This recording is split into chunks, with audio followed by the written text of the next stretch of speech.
Finance and Audit Committee meeting. And welcome everyone who showed up here and those online. So Teresa, can you take roll call? Absolutely. Joycelyn. Here. John. Here. Yummy. Here. Michelle. Here. Gordon. Here. Brent. Here. Ron. Here. Everybody's present. That's everyone. Yeah. Everyone. Yes. Thank you. Okay.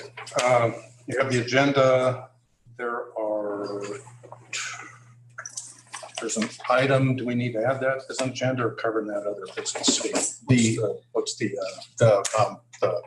procedures? Yes. We can do that in another. Okay. Yeah. All right.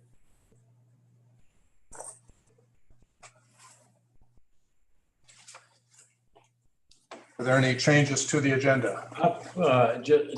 It may not be necessary to make this change because it may be provided for otherwise in the agenda. I looked at it and I forgot now what it contained, but typically at this time of year, right at the beginning of the budget stage, we've asked members of the board to identify sort of new initiatives, things that might be different this year from the budget than they were last year, sort of like helping the staff to anticipate some interests that the board might have.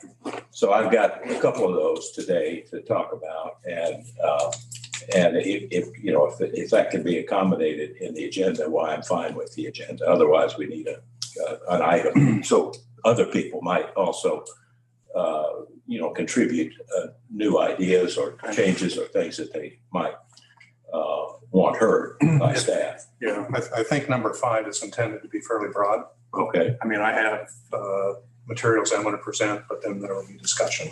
Yeah, that's fine. So we can cover it in there if that works. Yep, that's fine. Okay. All right, just don't forget. Oh, I won't. I move approval. Sprint Chalmers, I move approval of the agenda. Second. All in favor? Aye. Aye. Those opposed? I take it that was a delayed aye. You got to give her some time. Any abstains? Okay, the agenda's approved. Next up are the minutes. And those are on board docs. Has everyone had a chance to review those? If so, I'd ask for a motion. Brent Chalmers, I move approval of the minutes. Joycelyn, I second. All in favor, say aye. Aye. Those opposed?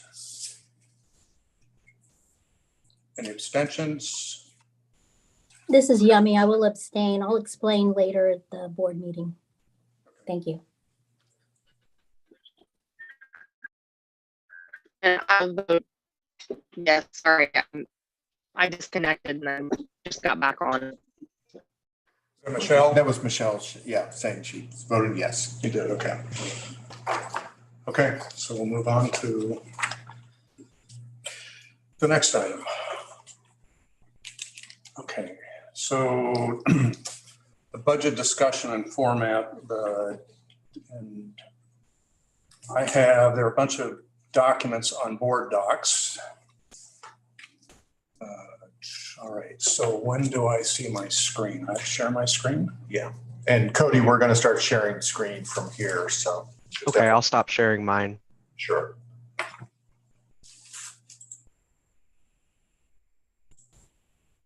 Okay, so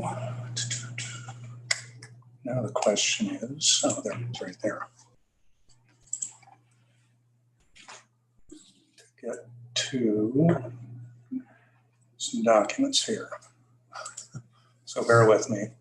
Okay, so what I've done is put together some different, all right, why is that not sharing? That's because that's Cody's screen and not. There we go. He's got it. Yeah, he's fixing it. So. Gordon, can I ask a favor? My eyesight should probably be better, but I just can't take that in. Can staff print this out so we can Sure. have this? Okay, so there are some PDFs that I'm just going to walk through. They won't take very long. And then the Excel file, I'm going to walk through that and really just focus on the charts. You don't have to see the numbers. So I still would like to Yeah, print a copy. I still like to print a copy, so Okay, I will be a better student and okay. more attentive. All right, so why is my PDF not showing? Excuse me just for a second. Ellie, can you send those to the printer? Why is my PDF not showing? Okay, I think you have to go back to share screen. Give us a second. Oh, resume share. Ellie's gonna do that, Teresa. And now I want, okay, but I want this. Why is that not coming up? Good. Zoom icon. Stop the share up at the top. Yeah. And then share screen. And then choose the PDF. Okay, so I have to do this each time? For each new file, correct. Okay. Just one comment before we start on that, if I may. We're accustomed, and in fact, I think it's in the rules that we have to do our very best to get complicated charts, graphs, any kind of pre-information out 3 or 4 days ahead of the board meeting so that we have an opportunity to review those. And so, I note that. I'm not trying to stop the presentation, but I just note that for the future that these kinds of things that appear to be quite extensive need to be printed and available to the board or to the members of the committee well prior to it, so we have a chance to study them and look at them and understand them. Right. I appreciate the feedback. Some of this came together at the end, and some of the numbers are still moving. So I didn't want to put out preliminary information and then have to go through a bunch of iterations. So I think, here's the thing. This is a look back. So and most of this is going to be historical information just presented. So it kind of brings to light how things have been done or what's been done, what the trends are. So in terms of new information, I guess this is my intent is to provide some perspective on the budgeting and how not from we're not going to get into the nitty gritty and cherry picking individual pieces, but from an overall approach, where are the adjustments and what should be done? And that's really what I'm trying to accomplish here. Not to say that, this line item has too much in it or that line should be more, not my intent at all. Yeah. Okay. Well, I I appreciate that. But again, we went over this, the process has been to put this together, went over it with Quan initially, got some things synced up. Steve and Quan and I went over it on Tuesday, right. Tuesday. And then it was yesterday getting kind of things in the final form. So like I said, it came together at the end, but I hope this is helpful. So it's purely informational. It doesn't have anything to do with any voting that we be asked to do. No, or any, just no, information. This is In fact, to information. clarify, there are no voting items on the agenda today. That's right. So, Right. This was information, hopefully to get, kind of, like I said, get some perspective and get some input on just the framework. All right. Does that make sense? Thank you. And to just reiterate a little bit of what Gordon was saying is that it has been a work in progress and sort of a moving target. And what you will see with one of the other files is a very dynamic file. So it would be almost impossible for us to print one of the files because it's dynamic. It's got all these fill-in things. But on normal circumstances, you're absolutely right, John. That's precisely the way you laid it out is precisely the way staff would react. Okay, so let me proceed here. I'm going to shrink this thing. So Those documents aren't coming. pardon? I said, those documents aren't coming, by the way. Do you want me to wait or?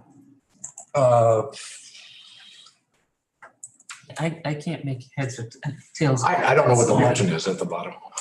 Well, okay. So it makes sense to you because you compiled it, but it doesn't make sense to us Okay. because we didn't participate in the Well, construction. no, I was going to explain what the pieces are. So maybe I can get started and we'll see if Yeah, we can. that's fine. So this is strictly I'm going to blow this up a little bit. That helps more. Okay, so I'm going to blow this up. So what you're seeing is data from 2006. I asked Quan and Steve for data just from the assessed value standpoint by county. So the blue section of the bars, this is a stacked column chart. The blue section is Jackson County, the orange section is Clay County, and the gray section is Platte County. So you can see that over time, if you go back to 2008, back before you had the recession, you were around 12 billion of assessed value. That started picking up in 2015 and 16.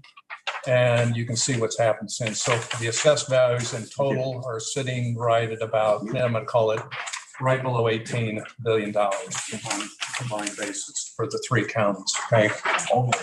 The levy rate is that yellow line, and He's got it on his screen. the right y-axis pertains to that levy rate. So you can see that the 32-cent rate was in effect all the way through 16, and then the 17 year after the Prop L was passed. The maximum rate is 40 cents, but with I assume that's Hancock adjustments. Yeah. And the growth at the counties, you can see how that has ticked down. So last year, the assessed rate was 3.468, and I'm just using the same rate for the 22, estimated 22 year. So that's really all it's intended to show there is just how things have changed in terms of assessed value over time and since Prop L was passed. So there's been growth in the counties. When I did some work with Platte County, I went back 30 years. In Platte County, the growth rate for 30 years has averaged about 1% a year. Okay. If you look at the trends here in population and housing, it's comparable for the two counties. It's ticked up a little bit in the last few years simply because you have some different economic factors, mostly really low interest rates impacting it. So that's really all I'm intending to show there.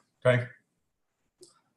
Yeah, does it show, I haven't had a chance to look at it in detail. That chart is not like. That's a different chart. It's a different chart. Oh. We've got something different. Oh, okay.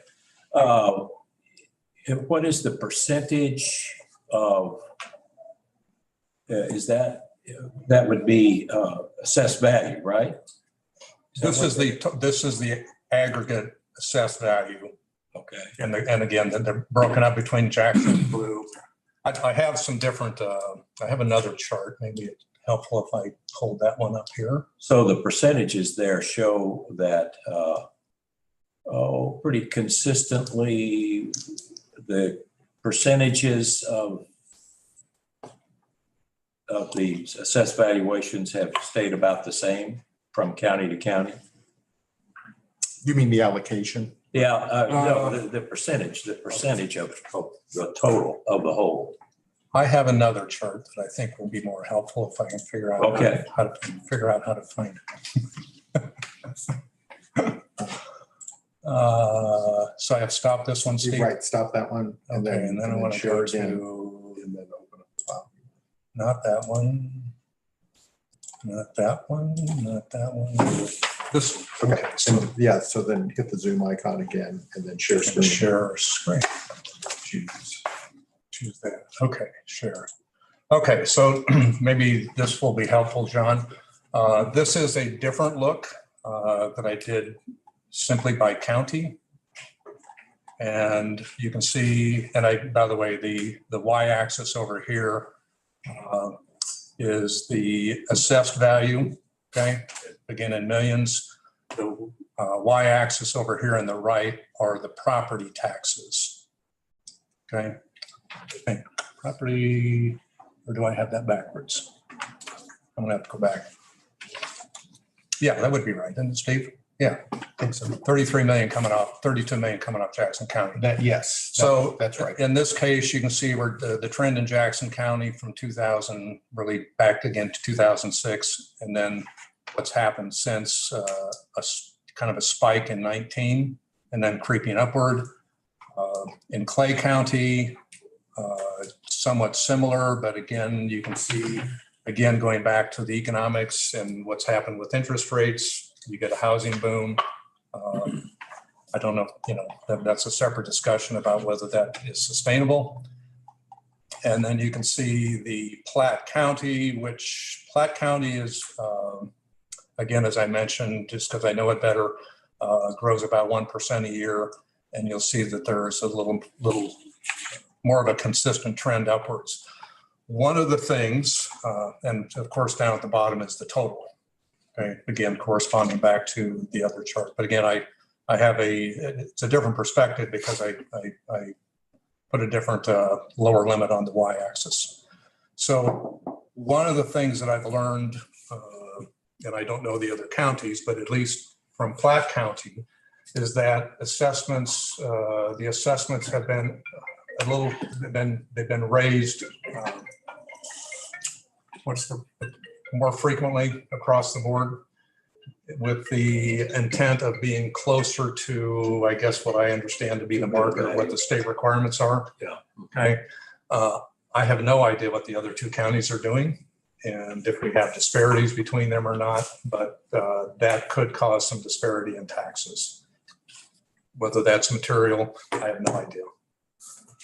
But if we're consistent on the methodology between the counties, then you'll have some consistency across the board of all three counties. Does that make sense? Yeah, and just in response, there isn't consistency between the county, and we can't influence that in a much of a fashion. And so the county level data is interesting and important, but at the end of the day, we're a consolidated library district, and we get what we get based on whatever assessment methodology that they use. There was a serious number of protests in Jackson County because there was a rapid readjustment, partly in response to school districts and others pressing them to sort of say is that they weren't properly, they were under assessed. And so that stuff is sort of shaking that out, and it goes through in different waves. And another county at a later point does this.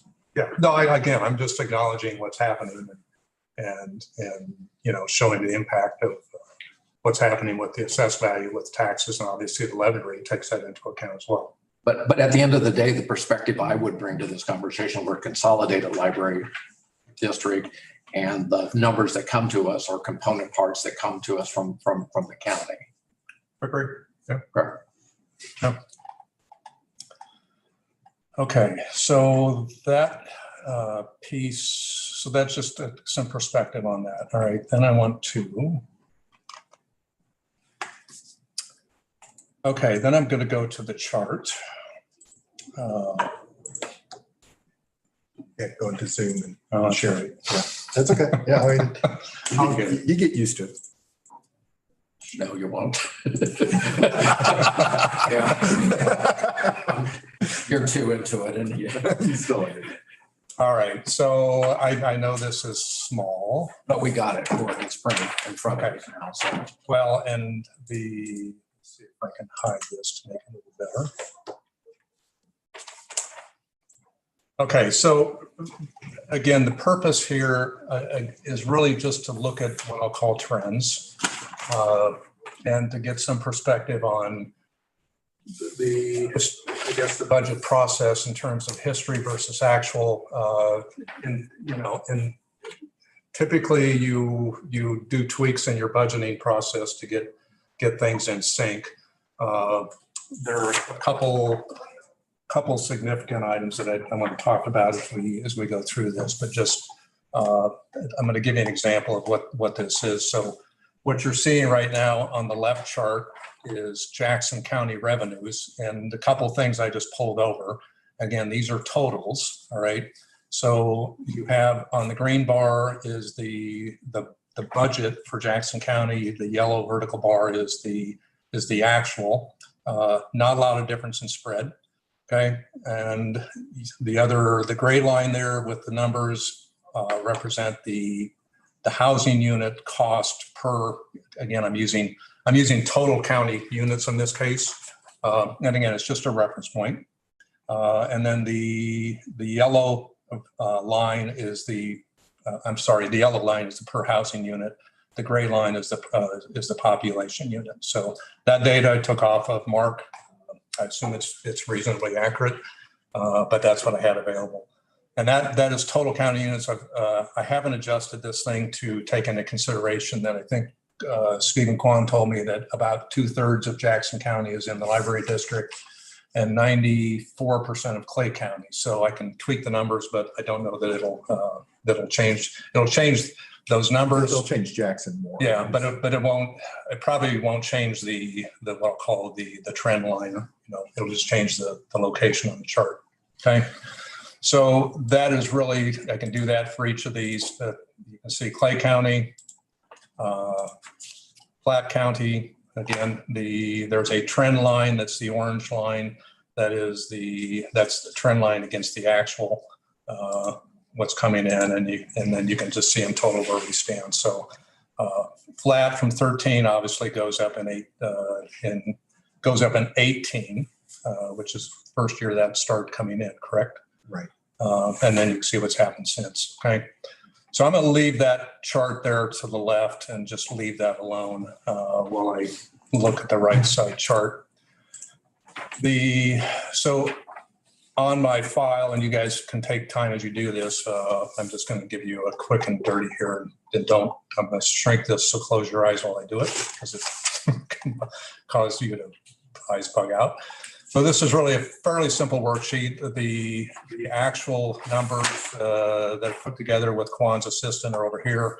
And again, just trying to get some perspective on what's been done historically, where the surplus funds for the general fund and where the capital fund are. There are some other funds. The debt fund comes into play here recently, and there's some other components, the insurance and the gifts and grants fund. But the focus is obviously on the operating fund. On the right side over here, you see these are the initial budgets, not the ultimate approved budgets, because those obviously have adjustments in them for things that occurred during the year. Okay. So on the charts, I just pulled those over based on what this drop down up here is. So to give you an example, I'm going to start just on the line up here and go to salaries. Okay, this is pure salaries. You can see where the budget is in the trend line over time. Again, I have the same factors coming into play. The orange line there is the actual trend line. So that trends up along the corresponding fashion with revenues. Then I can take and do all the other ones. There's FICA. You'll see the budget is typically higher than actual. Again, if our salaries come in lower, then FICA is going to be a direct in direct correlation with that. Retirement, again, function of salaries and full-time, correct? And some halftime. And some halftime. There was a 14. There was a significant contribution made. Yeah, catch up. Yeah, no, not a catch up. What was it? You all remember this, right? Yes. I mean, this is when we paid extra to pay when you change your plan, which we changed our plan back in 95, 98, something like that. Then you have to pay up when you change your plan, and then they amortized that. And what we did is we chose to pay off some of that a little bit quicker. Okay. Well, that makes sense. Yeah, it was a very good move. Okay, good. And yeah. But that makes sense. But that's what the spike is. Okay. Did I? Is that your recollection? Yeah, that's right. Yeah. Medical insurance, again, that's a function of the people that are on the plan. That's fairly consistent in terms of the budget versus the actual. And then here's other employee expenses. So what I did on the P&L is I didn't take every line item. Wasn't my intent. I just picked the larger numbers. So with staffing, to pick the large components, and then everything else kind of folds in here. So you'll see on some of these where there's a spread between the budget and the actual. This one is an example. If you look at 2020, that number is 379,000 and actual came in at 272. So, but again, I'm not going to go through the individual line items. And total personnel costs, again, you'll see just in total, the budget in the recent years, it was flat back here through 17, and it's ticked up here in the last 5 years with a little bit of spread between actual and budget. Okay, I think during that time, we actually didn't do hiring at that time. back in these early years. We were looking at, In which time period? when it was flat, we Oh. kind of, that was intentional. Oh, yeah. Yeah. Okay, Right. okay. And also in the most recent years as well, there was a And self-imposed I don't mean to interrupt freeze.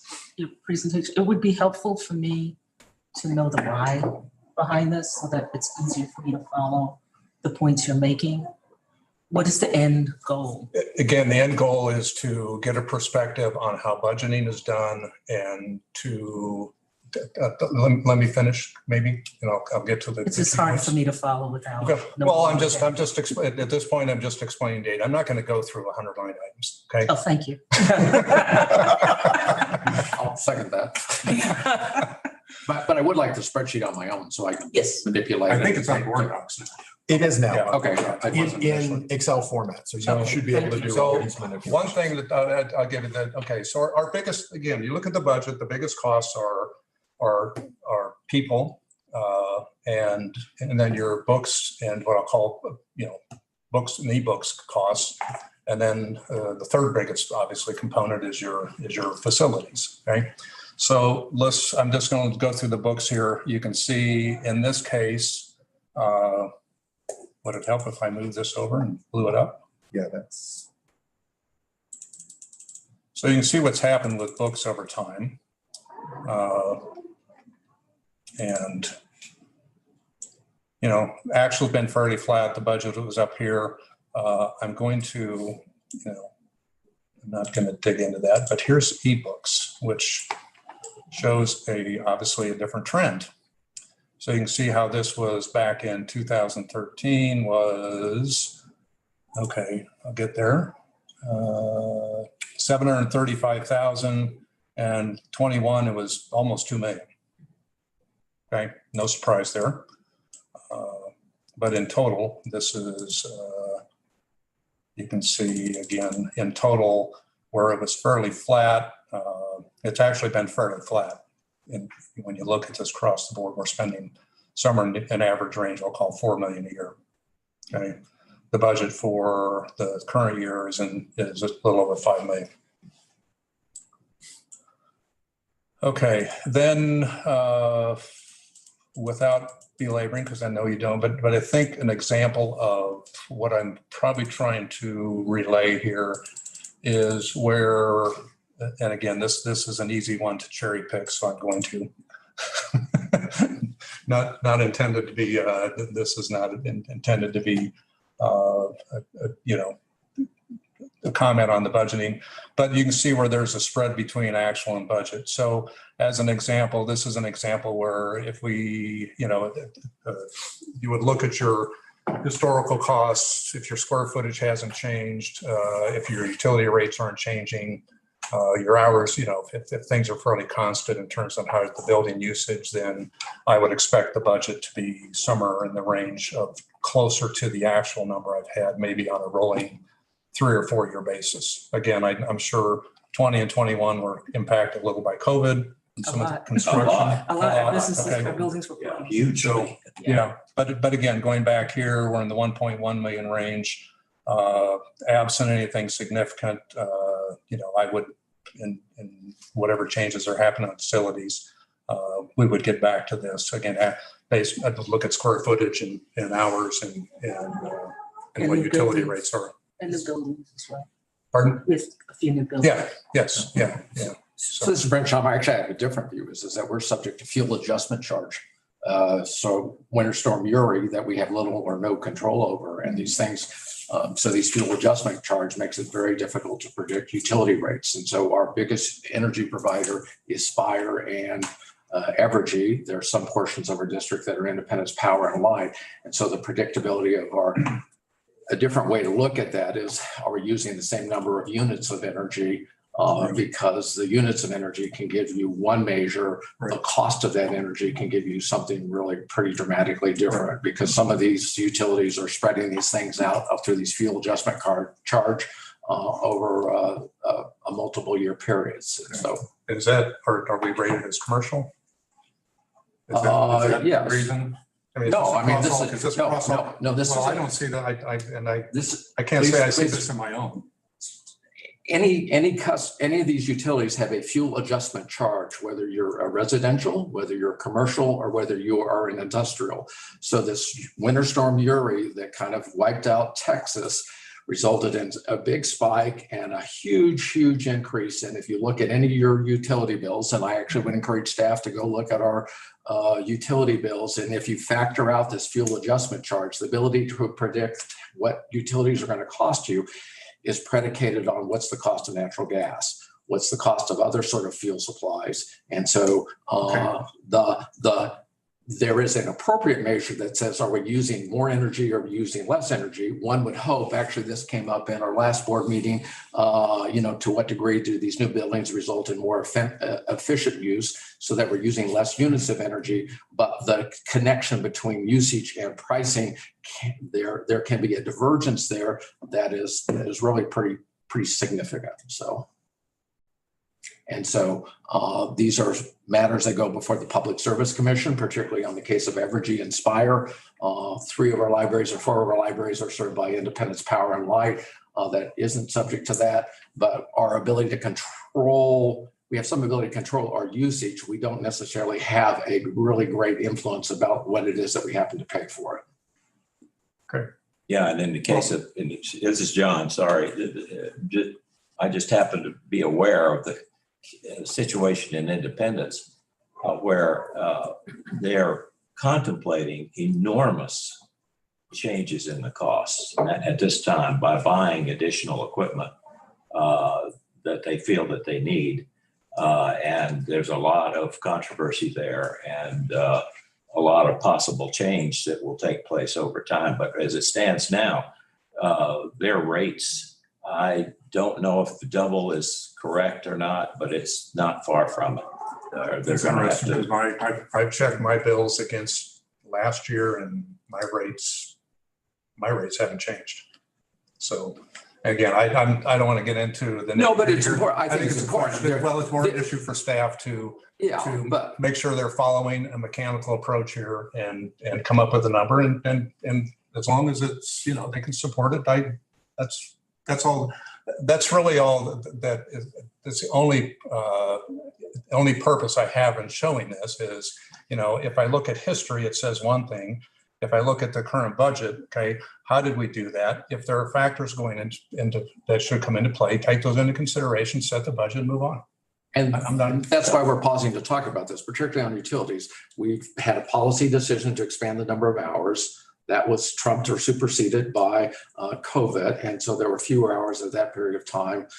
We've added new buildings and we've this fuel adjustment charge. So out of everything that's up there, this one particular component of the budget probably has more variability to it than personnel or other sorts of ones. That's the only point I'm trying to make here. All right, fair point. So, okay. Again, I'm without going over everything, so I'll just look at all other operating expenses. Again, I'm not. This is everything that's not in those lines, but you'll see again the spread between the budget and actual. So that you can take this and look at it as you have time. The numbers, the only thing I would probably do with this chart is once Quan has a little better projection for what the current year is, we'll throw that in here. And once we get a preliminary budget, then we'll throw that in as well. But it's not going to change anything else in the worksheet. So, I can show up, if you look at all other expenses, if you look at that, oops, I'm sorry. So again, showing the trend and again, just looking at the trend line, looking at what the cost factors are. That's the purpose of this. Okay. Again, provide some perspective, how we're budgeting and where you can make adjustments on a forward basis. I'm sorry, Gordon. I appreciate this.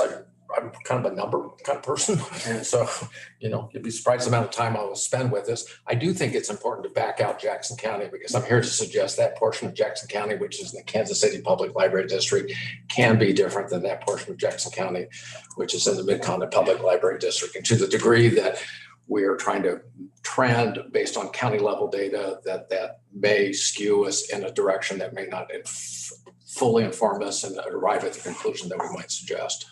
When you say back out Jackson County, you mean? We should be looking at data that relates to our population and our jurisdiction. And so the housing units, the cost of the housing units,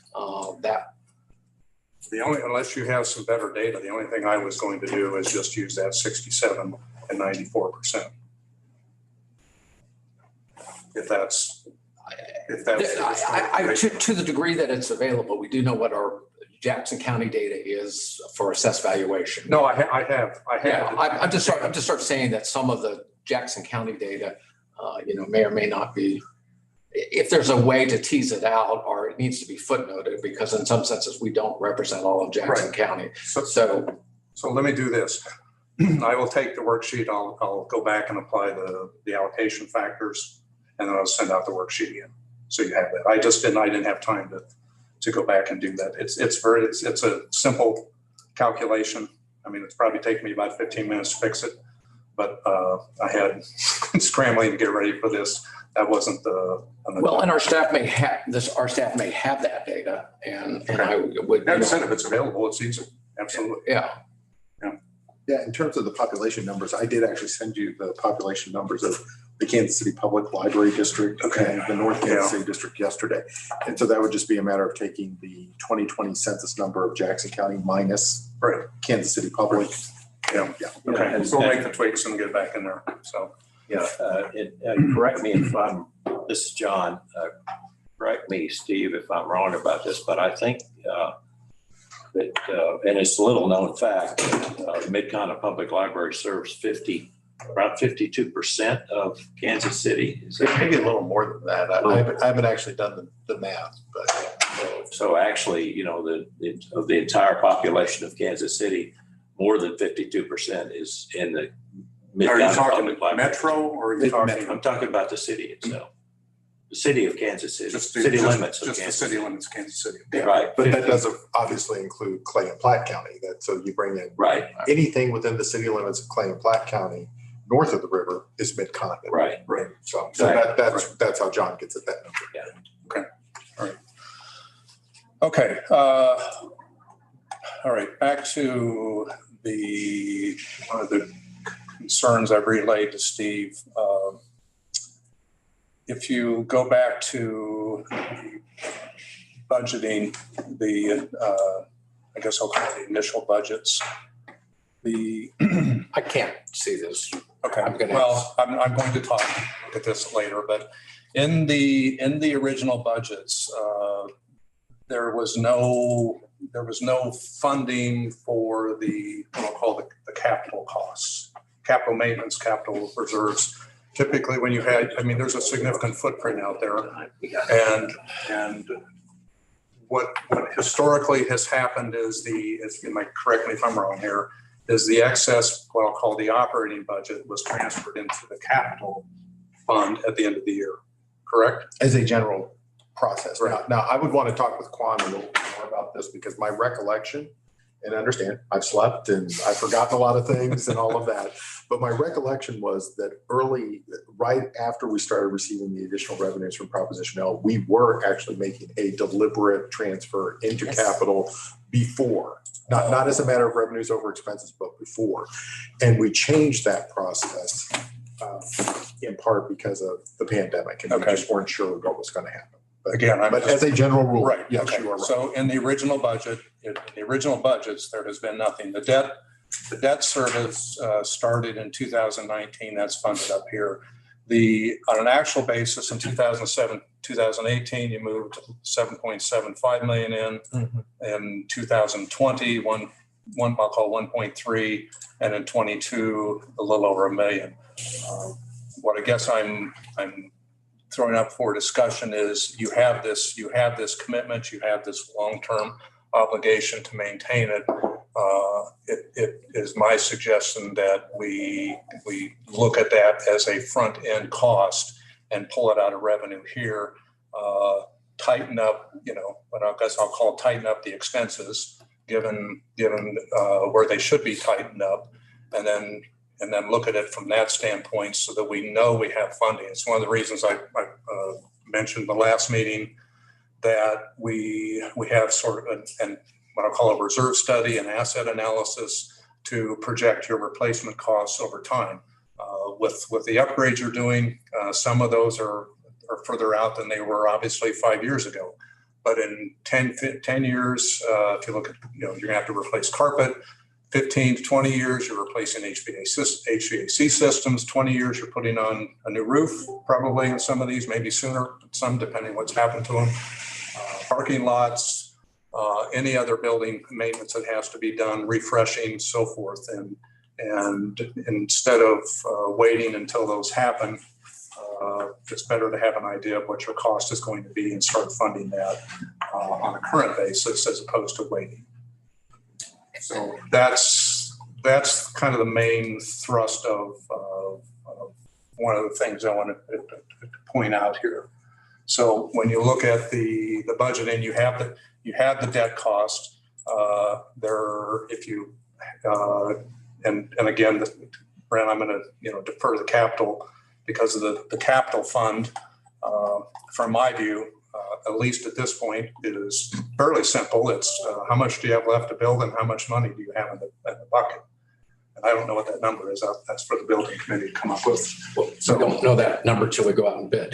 Well, on the project. So we have to have some idea. No, sure. And actually there are certain constraints, and as we've realized additional costs, we've reduced the square footage on some projects. So we're not mindful of that. So on this depreciation, I've heard this several times, and then when the building committee meets, is that we will take this up as a topic and come back with what is an appropriate number. Just in general, I mean, I did not go out to the Public Library Association in Portland, but I'm suggesting we're probably in better shape than probably most any library system in the whole country, because their lament is that they've got millions of dollars of deferred maintenance, and to the degree that we've been through and touched every building and remodeled every building and done every building, frankly, if we have major repairs to them all, the course of action, we should going back to the people who designed them and built them and say, what did you do?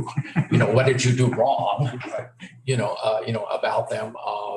Just a short diversion is that several of us have been on the board where we had every building had to be mud jacked because it was built the way that was built using the technology it was built in. I just kept getting a checklist and say how many are still left, how many still left on the list. And one hopes with this new round of construction that occurred at the same time, you wouldn't have these kind of systematic flaw errors in the building construction. So I know some staff work was done on this back in November. It may not be at the level of detail that you're seeking, but we can sort of go back and look and say, well, what's a reasonable set aside in the same way that we budget our own house. At some point, I would probably have to paint, probably need a new roof and well, and here's the thing on that what I'll call the capital reserve. You come up with a number. I would say on your first pass, if you're 50% accurate, I'd call that good. Right. After 5 years, I would hope that ratio goes up and you get in the 70 to 80% accuracy range. So and it changes every year because you sit there and say my HVAC, which I thought would be 15 years, we did some upgrades on it on the maintenance side, and we're going to get an extra 10 years out of it. So you push that cost out, and you just over time you manage it. So that's the approach that I'm suggesting. No, it's a really thoughtful approach. 20 years from now, you will find my obituary in the Midwest genealogies. But in some senses, I mean, what we have done in a really thoughtful sort of fashion is invest in our assets, maintain our assets. I would pull into this, liquidate our assets when they're not productive. That's why I was very supportive really of the Red Bridge, because it was just an empty building and things like that. And so building a sustainable a solid financial future that makes appropriate use of resources is a valid exercise, an important exercise. It's really our responsibility to do so. Yeah. Well, I'm assuming if the counties continue to grow to the north, that you're going to have additional capital infusions, additional capital requirements, 10, 15 years down the road. And there are hot spots in Jackson County where there's been growth. And so down in Lee Summit and Greenwood. Right. And so there's just like areas of pockets of growth, and then there's areas of actual population decline. And so one of the thoughtful parts of it, let's not make an overinvestment in capital in an area that isn't supported by the population, right, or we have some flexibility or adaptability that we can move. And that was one of the purposes of the libraries and community centers, was to provide a level of service without having to make a major capital investment.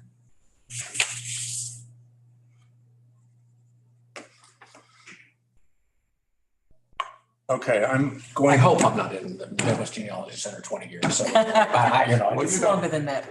Not that old. To see what else. Yeah. I'm speaking to my situation. Okay, and if there's no Good health, everybody. like I said, we'll tweak the population and the housing numbers for what we think is a reasonable estimate for those, and then we'll send this thing back out to you guys to look at. So, any other questions? Because I'm going to move off of this. Just a quick one. If we have a question about a fact or details, do we address them to you? Do we address them to Steve Potter? Do we address them to Quan, or send a note to everybody so everybody understands what the question is? The mechanics, like I said, I think you'll find the worksheets fairly straightforward. Okay. But again, the numbers are actual coming off the audit. I think these are synced up to the audit report, right, Quan? The comprehensive. The budget is the initial budget, not the final amended budget. So after that, it's formulas and the charts. Like I said, the charts just pull off these two tables over here. So, but if you have any questions, just send an email and hopefully I can answer them. Okay. All right. So I'm going to move off of that. And what do I do? Stop sharing. Stop sharing. Yep. Go back to, okay. So one of the pieces, I think I get this. Okay. One of the pieces, and again, this is information.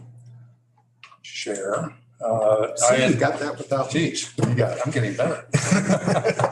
So I just, in terms of trying to understand resource allocation, sorry, you can't see these numbers. Let me blow it up again.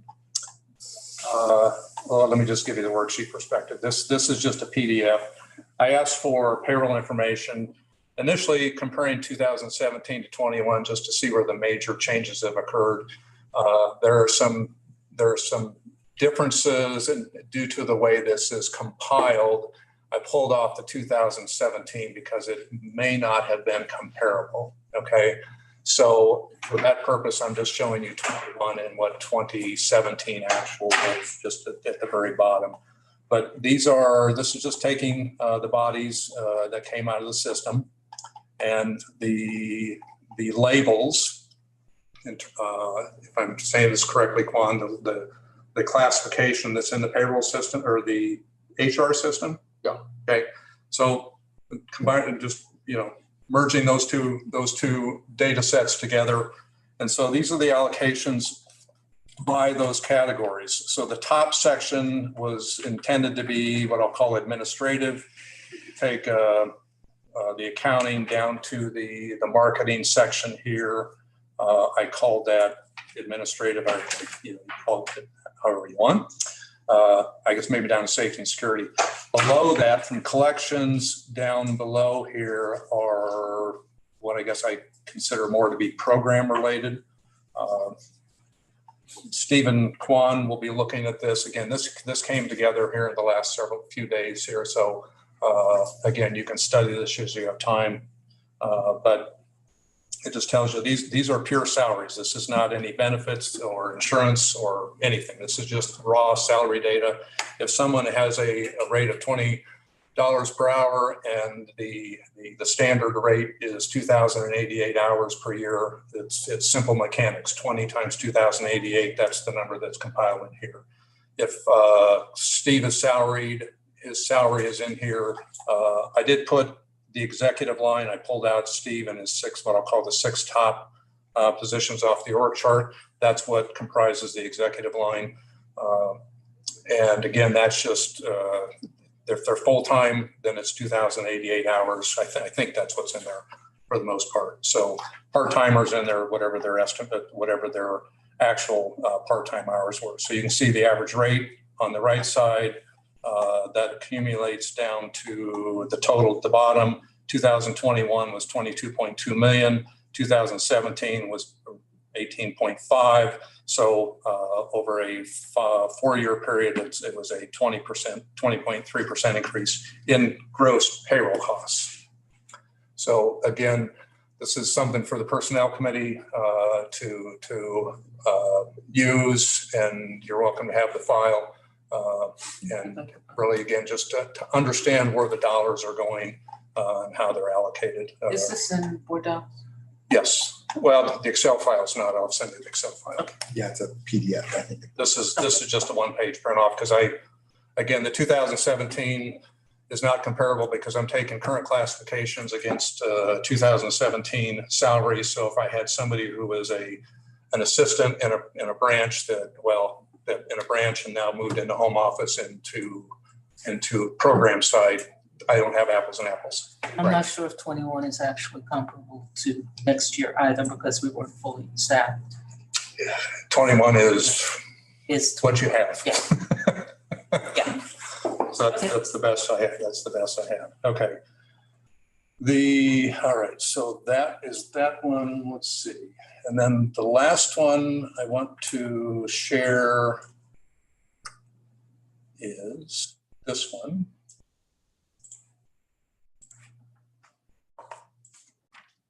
Okay. And can we see it? Sorry. Again, you can study this as you have time. I did this just to get some perspective on what's happened over the last 4 or 5 years. Again, I pulled in, this is the vertical bars are revenue. The blue bars are the 2017 revenue projection that was done at that time. That was, I think, in the first quarter of 2017. The yellow vertical bars are the current projection that Quan has put together. So you can see the gap between those two. The line up here, the pink line, the short pink line is the actual population. Again, that's all 3 counties combined. That's going to change when I do the math on Jackson County and Clay. And all I did was project out what's going to be, I think I used a 1.2% growth rate because that's been, if you look at the trend over time, that's pretty much what the trend has been. So the same thing down here on the green line, those are housing units. They both, when you look back at that last one, again, you're going to see that they grow on average anywhere from right below 1% to, maybe a little over 1%, but the average is in that range. The orange dotted line is just a trend line of the current projection. And then this solid blue line down here is the registered borrowers. I took the actual to 2021 off the audit report. I projected out to 2032, again, using kind of the same ratio of 1.2% or 1.2% growth per year. So it's, I guess what I'm showing here is this is the trend line of my population and my housing. This is the trend line of my revenues, what's changed. If I look at what our actual revenues are this year, I think we're in this, am I right, 62 million Quan range? So the 21-22 is a 61.6. That was pretty close to our number, 4 years ago. That was quite a ways. That was actually a 10-year number out here when you look at the original projection. So again, just, kind of a question on what the, where should the trend be? What should the resources, what resources should we be consuming from 3 counties? And how do we keep that in sync? And that's really all this is intended to show. So this is Brent Schellemeyer. I wouldn't want to see a different version of this graph. I would want to see a version of this graph that's for Proposition L, because we had an explicit opportunity to the public that said, do you want to spend more on your library systems?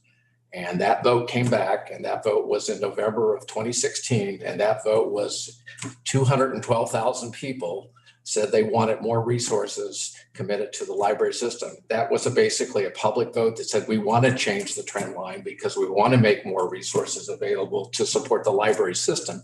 So to kind of just trend past that vote, trend past that notion, in some senses, we engaged in a social contract with the public that said, what resources are you willing to make available? And they said yes.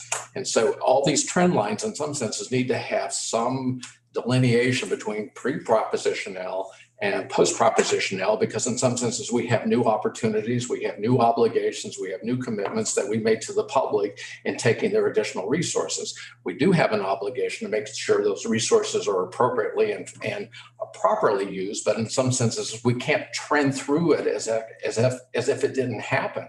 This was the first time in 25 years that the public ever had this chance to make this statement, and to act like it didn't happen. That might not be your intent, but the graph acts like it didn't happen. It did happen. And so any graph needs to sort of show resources and expenses pre-Proposition L and post-Proposition L, because these are 2 different worlds. Because in some senses, there was a view of those of us that were here at that time in 2015 and 2016 is that we were not sure what we would be able to do as we trended the revenues and expenses at that period of time. And staff, to be honest with you, they were scared about the public vote. And some of us said, well, you'd be well advised to have the public vote because you will understand if you're going to have to manage what the closure of libraries would look like and what the diminution of services might look like, or if it passes, what's the plan that you would make. So in some senses, all this just doesn't take into account really one of the most significant historic things that happened in our library district. And it was so important in some senses, it encouraged other library districts like Kansas City to go take a public vote on this. So the resources are available or a function by the public support that we have. And from post-Proposition L, they agreed to make more resources available to it. And they agreed to shift the trend line because they approved it. Okay. Excuse me, but wasn't, at least my understanding as somebody who voted for Prop L, wasn't the thrust of Prop L essentially almost exclusively towards construction? No, expanded services were included. No, expanded hours. Yeah. Expanded hours, building services were. More ebooks, more digital services, they're all in. Yeah, no. I mean, the core of it was to have a well-funded library system that would serve the public and provide new services, provide new hours, provide new access and new facilities. I think the focus sometimes is on the facilities because they're the more visible part of it all. But, pretty soon in a couple of years, we will have wrapped up the facility part of it all. We still will have the debt that we need to take to.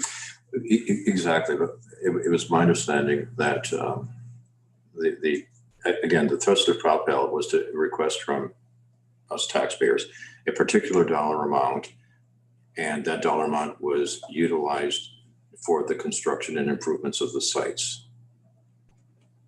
I'm going to encourage staff to bring back in the material on Proposition L. So If you want me to, I can I still think do it my included stump speech. And, it was ABCs, access, buildings, collection, and services. Yes. Well, okay, Brandon, just to clarify.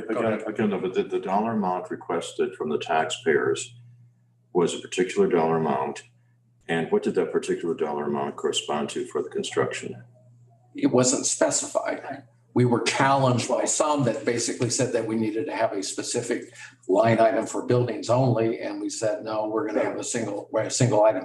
So to Gordon's earlier sort of point, it authorized it up to 40 cents. Hancock and the growth of the population and the housing has sort of kept that down. So in reality is that the levy rate, surprisingly and, astonishingly, has kind of kind of flatlined at a certain particular amount. And that's the advantage of having a consolidated library district where portions of the library district are sort of growing. But Proposition L changed our revenue understanding and also changed our expense understanding. I don't ever want to ignore the fact is that just because we got new money is that we have to profligate and, you know, use it in an irresponsible fashion. But we made a commitment to provide a different level of library service. And there was a fact sheet, and I'm going to encourage staff to get it. The fact sheet that the staffer said, yes means this, no means that. And so the answer that came back was yes. That'd be helpful to get that historical perspective on what was presented towards the use of that. But also along with that, I'd like to have, if we could have some idea on the requested increase from the taxpayers, us, and the utilization of that with regard to the construction of buildings, to see what the relationship was. I'm encouraged people to understand it broader. Buildings was one component, but we also did more hours. And the more hours then will be reflected in additional personnel costs. In some senses, it's hard to get a real fair read of it all because Proposition came along, we got sort of started on it, and then COVID hit, and then it's disruptive to your understanding of what your ongoing costs might be. So what this looks like in 2032, I will be elected that. 2032 will be a little yeah, exactly. Well, all right. I'm only speaking for myself here, friends, in this sort of context. You know, we have not had normal to really sort of to understand what this looks like at a later period. Partly because some buildings have been closed. Can I clarify one item for you? The 2017 did include the Prop L taxes. So that was with the revenue increase coming off Prop L at that time, okay? What I don't have or I couldn't find was like a 2019 projection, which would be helpful. Again, the purpose of this is to say, you know, what's happening with assessed values, what's happening with the levy rate. Even if you leave the levy rate flat, somebody who has a reassessment, even though theoretically, as I told David Cox, I said, theoretically, you're moving water in the bathtub, but the reality is the taxes go up when you do that. And so I couldn't find a 2019 projection. I think would be helpful just to say, you know, what's happening or what's happened in terms of the projection. John, you noted that this was a useful tool. I agree, but let's use this to understand what our obligations are. Again, we have a debt obligation and you have a capital maintenance obligation that we have to get out of these numbers. So what's left for the operating side? So mine's just a response is like trending through Proposition L as if it's, the normal course is it's, 1.5%. In some senses, there was an intentional policy decision that basically implicitly or explicitly said the trend line can and should be different in that sort of period. That's my. And again, the 2017 includes that.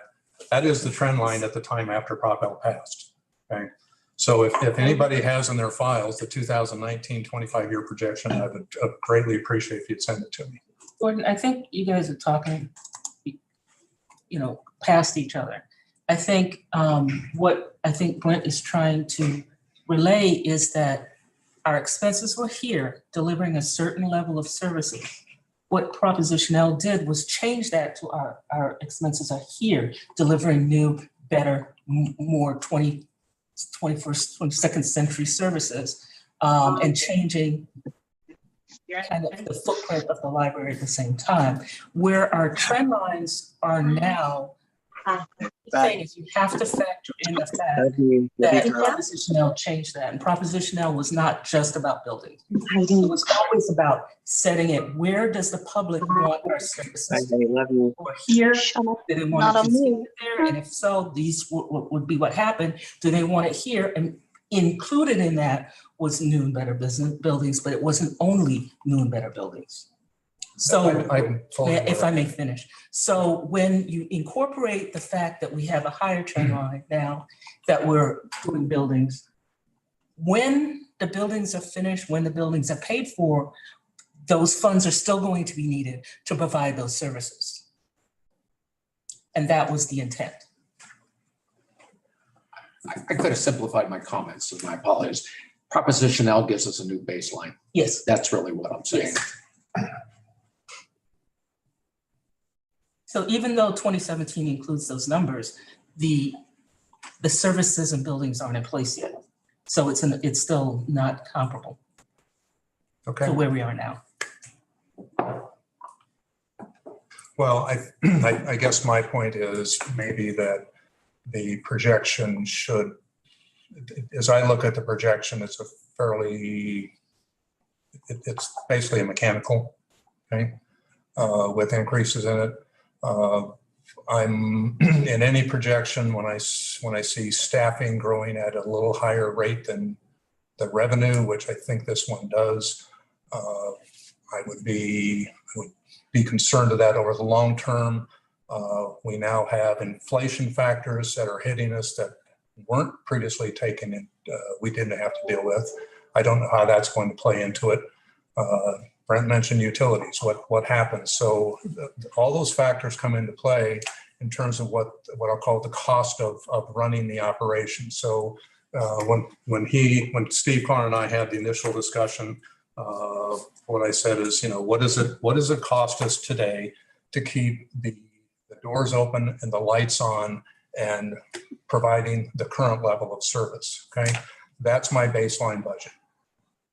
Then, as John says, are there other things that we should be doing or could be doing, or are there things that we should take off the table that nobody has an interest in?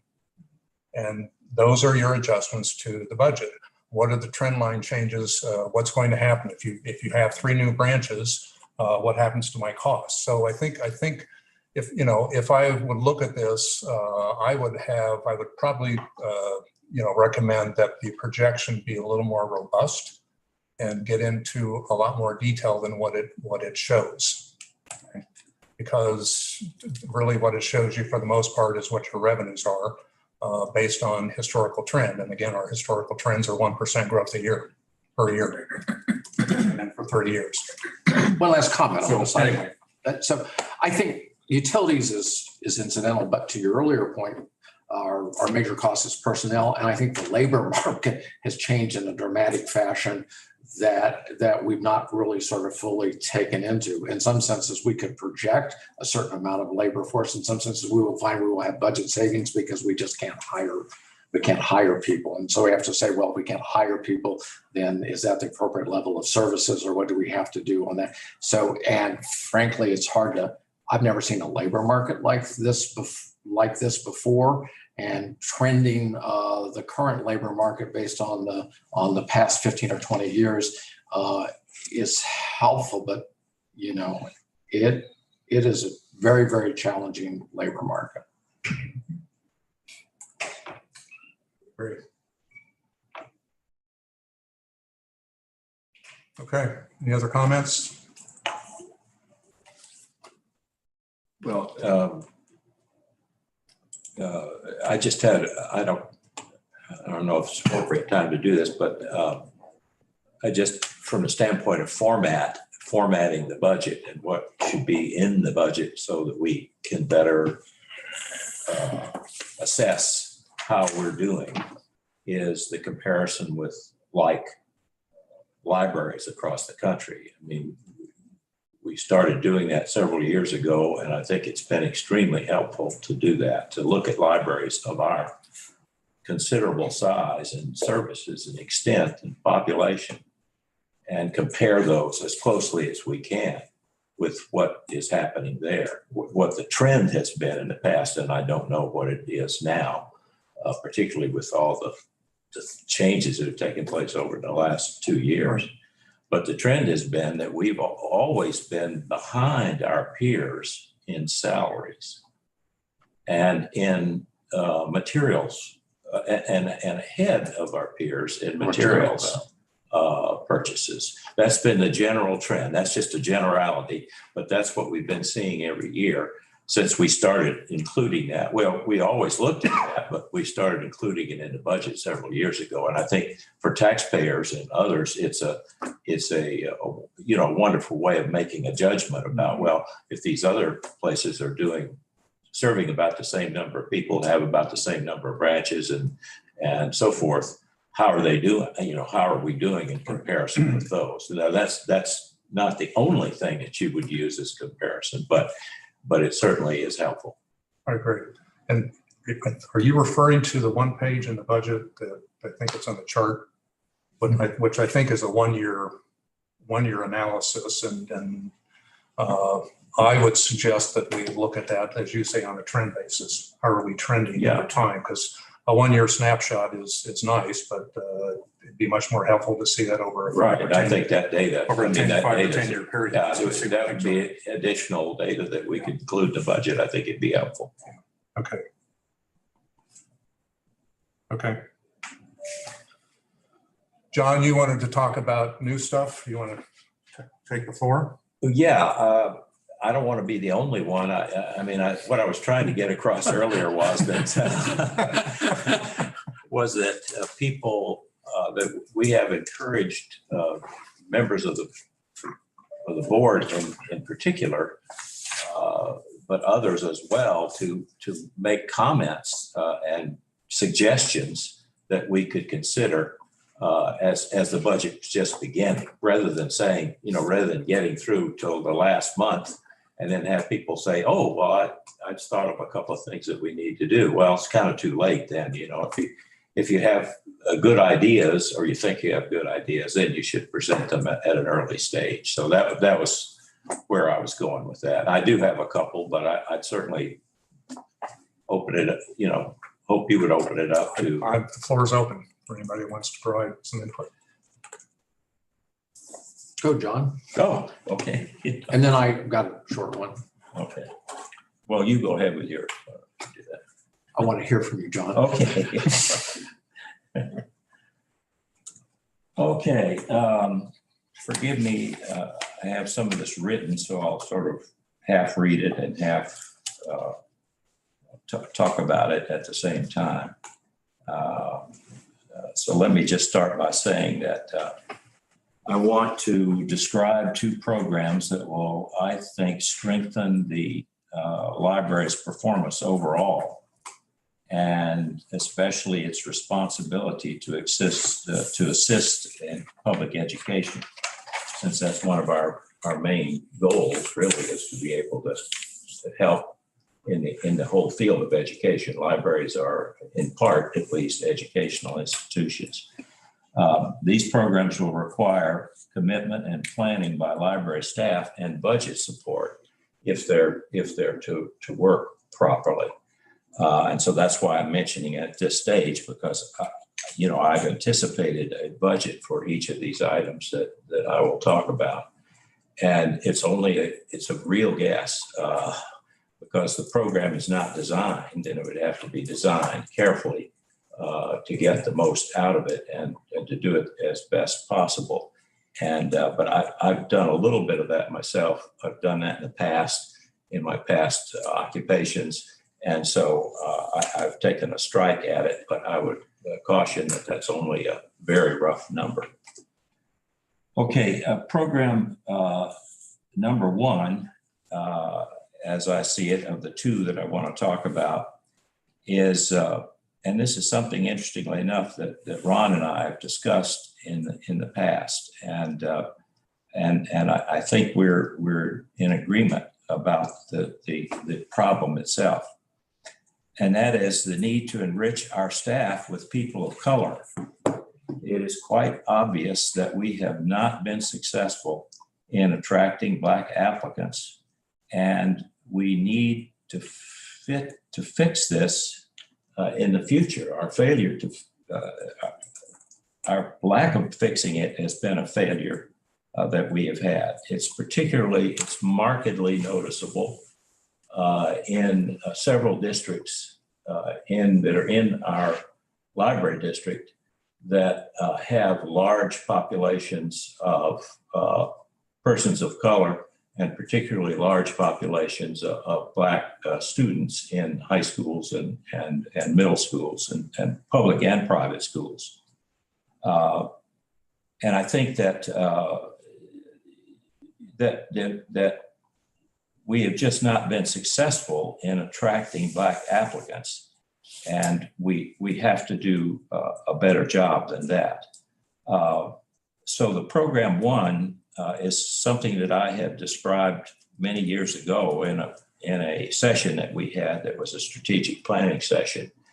And it wasn't taken up at that time and acted upon, although, you know, there was a lot of discussion about it.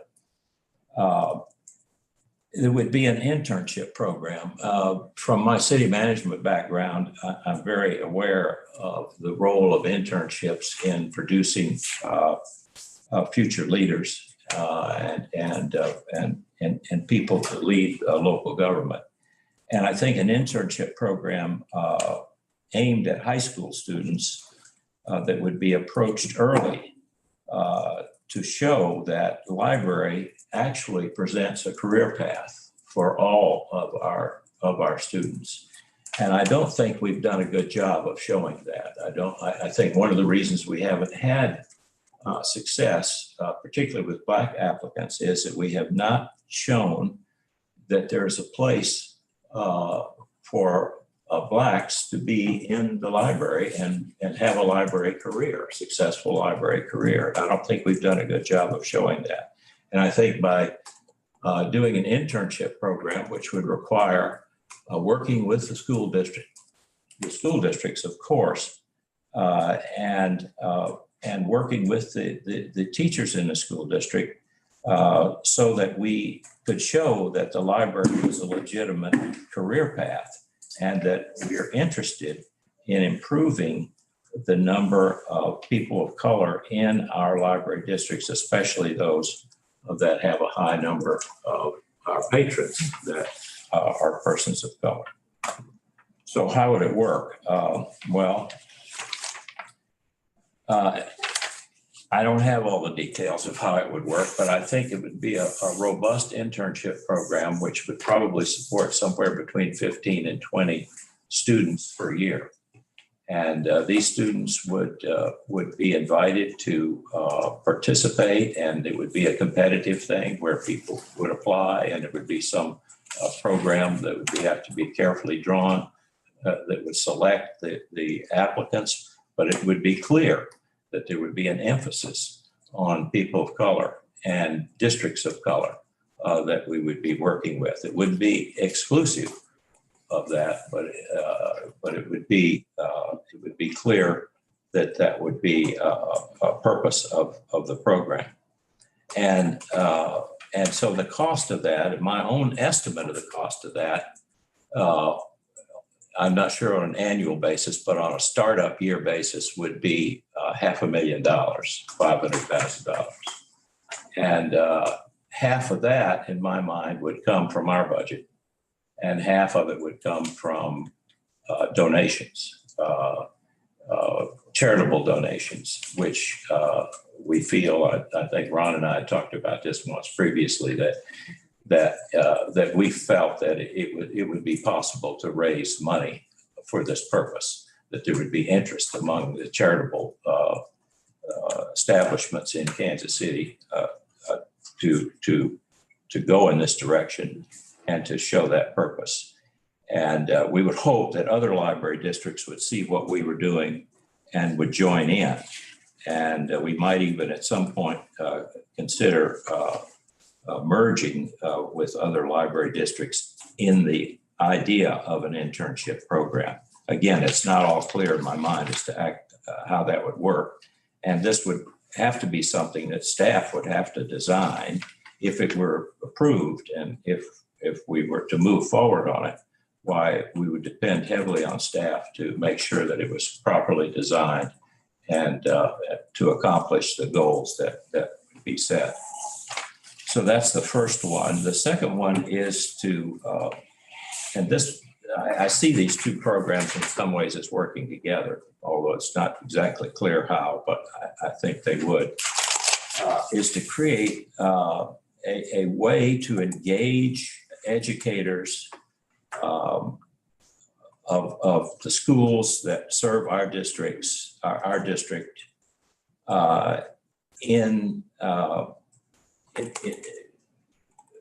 so that they would have, so that the educators themselves would have a direct influence and voice in influencing library programs as to how they could be more successful and in helping educators do their job.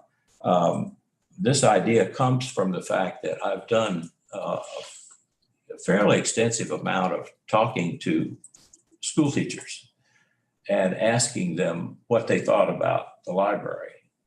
And I am constantly amazed at the fact that that I'm told, by and large, that teachers don't know what Mid-Continent Public Library does. Now, some do, and I know one particular teacher, a friend from Lake Tapawingo, where I lived previously, who is a teacher, and she is intimately familiar with what they do. Partly it's because she knows me and she felt comfortable, going to find out about it, and has found that it has been a tremendous help to her teaching, is to be able to use the benefits of the library to engage those benefits in her daily teaching routine. The homework help, all kinds of things of that kind that teachers need to know. And for some reason, and I've never been able to quite zero in on what that reason is. For some reason, we have a good relationship with the superintendents, but it seems like we don't penetrate far enough to get to the people who are actually doing the work, the teachers themselves. And I think that's what we ought to do. And I think you do it by forming a teachers advisory group. Of course, this would have to have the approval of the superintendents or the whoever the people are that are managing the type of school we'd be talking about. But we would want to try to get a number of people, a number of teachers that would be appointed by those schools to serve on this advisory panel. Now, it would take some time and it would take some money because, you can't just have an advisory panel and don't have any staff for participation or preparation or planning or and so forth. All of that would have to be done, and all of it would have a cost. And my best judgment about that is that the 1 year cost would be about $100,000 to get such a thing started. I think you'd almost have to have at least an individual or some part of individuals that would be exclusively available to that, to make sure it happened, to make sure the meetings were properly staffed, to make sure that the notices went out, to make sure that there were, food, something to eat while the teachers were talking about their needs and while they were learning about the library's needs. And I can see a relationship between those two programs. I can see the teachers knowing what the library is doing and being more willing to more willing to see their students participate in internship programs. Hey, Sean? Yes. Brent, you told me you have 11:30 hard stop. I'm all right. Okay. All right. Well, we can. Well, those are the two programs I wanted to talk about, and they have a budget component. That's why I wanted to mention them at this meeting so that we would understand that. And I think we'd be a better library district if we did both of those things, but it is going to cost some money to do it. If I can just maybe pick up with. Can I? Oh, yeah. Go ahead. Well, no, I want to get you because you have a hard stop and I want you to be able to I'm scrambling out the door. My phone allowed me more time in the way that the world works these days. Okay, so Ron, go ahead. Okay. I just want to pick up on what John shared about some of our visits. You got both sides of the tenure on the board. I'm the new kid in the block, and John, of course, is quite tenured in being a trustee. Old. Well, we both are in that sense. But one thing that struck me immediately prior to having been appointed as the trustee, my exposure to the library was essentially the Antioch branch or the Riverside branch. And that was it. I didn't even know Woodneath was there. But then I started imposing a time budget on myself to visit more branches, just to stop in and take a look at whatever. And one thing after a while that struck me, and then COVID put a pause on everything, and then John and I were sharing this idea. Yeah, Cody. I have, of the various branches I've been to, I have yet to find one person of the management who wasn't like this, beige, me. I saw no black, brown, Latino, Hispanic people in the middle and upper management of a single branch. I've yet to go into a branch to see somebody working at a service desk who happened to be in a wheelchair. Or anybody comes up working there, unlike a Lowe's or Home Depot or Walmart, who maybe has a prosthetic device because she lost a limb in the Gulf. And, you know, maybe that's just the way it is.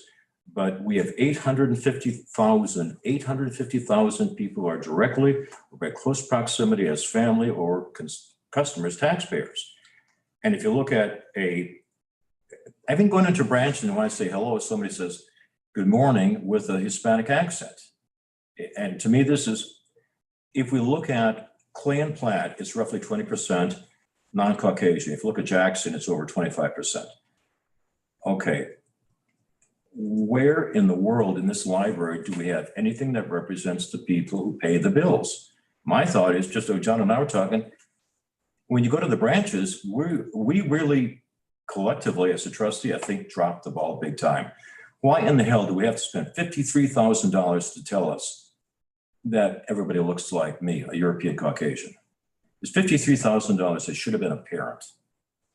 Yeah, Bob Dylan said you don't need a weatherman to know which way the wind blows. Well, he was right. I think we have an opportunity to forget the past, to forget how we got there, but to take some immediate actions and structural things that happen to be in this library that are, to me, resulting in a complete lack of basic justice to about 250,000 of our taxpayers is something that we should look at. There may be budget implications, but I think there are vastly superior implications in terms of basic fairness for 250,000 people that we should at least take a casual look at, and we don't need another $53,000 to tell us what to do. I think there's enough experience within the Board of Trustees to take a look at this and then just do something in the right direction. And again, another thing that John was talking about, the schools. The only way we're going to get this to continue this is by getting the younger generation involved. And the most intimate, direct way, I think, is through the school system. And I've done quite a bit of volunteer work with the Smithfield High School through the FBLA, Future Business Leaders of America. And the first thing we did is talk about across the street, practically, there's a library. You can tap into there, and there's a host of entrepreneurial efforts for grown-ups, but model that what you have. And it was a great resource just for some of my classes in Smithfield, and expand that by 36 branches and up, and maybe not centers like the genealogy, but I think there's a resource there that the schools would just love to be aware of and to use beyond just getting a library card. But yeah, the two things that John had were elements of very, very wonderful conversation. So thank you for bringing it up.